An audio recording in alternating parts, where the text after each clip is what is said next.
নমস্কার বন্ধুরা, আজকে আমি এঁচোড় নিয়েছি। এঁচোড়টা কাটবো, কেটে কীরকমভাবে রান্না করি আপনাদের দেখাবো।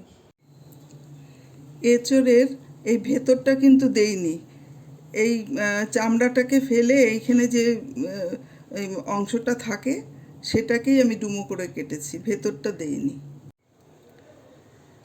দেখুন, এঁচোড়টা আমি এইভাবে পেছনটা পুরো ছিলে নিয়েছি, তারপরে ডুমো ডুমো করে কেটে নিয়েছি। আমি সবগুলোই এভাবে কেটে নিয়েছি। এবার কুকারে দিয়ে সেদ্ধ করব।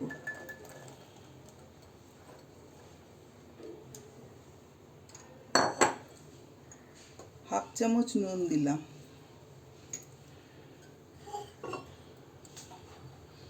আর হাফ কাপ মতন জল দেব।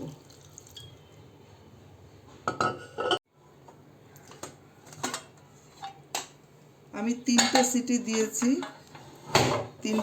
তিনটে সিটি দিয়ে এরকম নরম হয়ে গেছে, একদম সেদ্ধ হয়ে গেছে।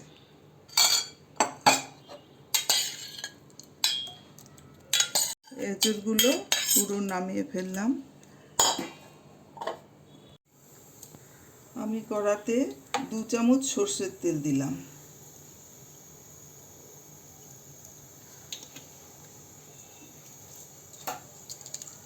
আর শুকনো লঙ্কা অল্প একটু চিড়ে দিয়ে দিলাম। এটা পুরো একেবারে নিরামিষ রান্না, আর এটা আমার নিজস্ব রান্না।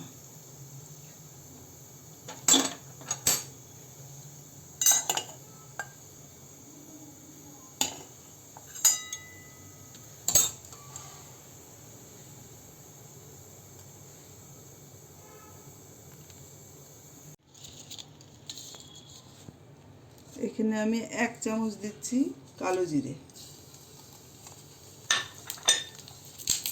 আর একটা তেজপাতা।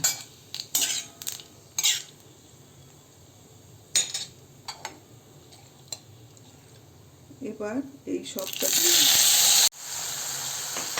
হলুদ হাফ চামচেরও কম দিলাম।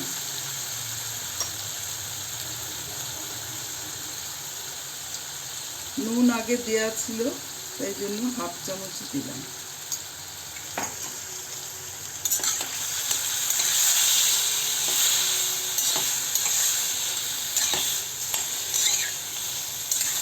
ঢাকা দেব না, এইভাবেই নাড়তে নাড়তে শুকিয়ে যাবে।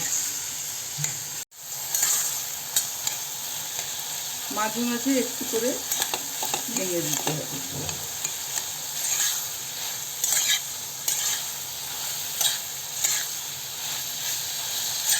মোটামুটি হয়ে গেছে।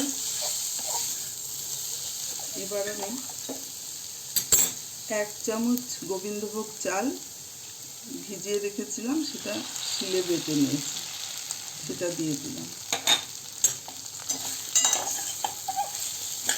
একটু মাখো মাখো ব্যাপারটা হবে, খেতেও ভালো হবে। তৈরি হয়ে গেল আমার এঁচোড়ের নিরামিষ তরকারি। আপনারা এইভাবে করে খাবেন, একটু অন্য ধরনের, খেতে খুব ভালো হবে।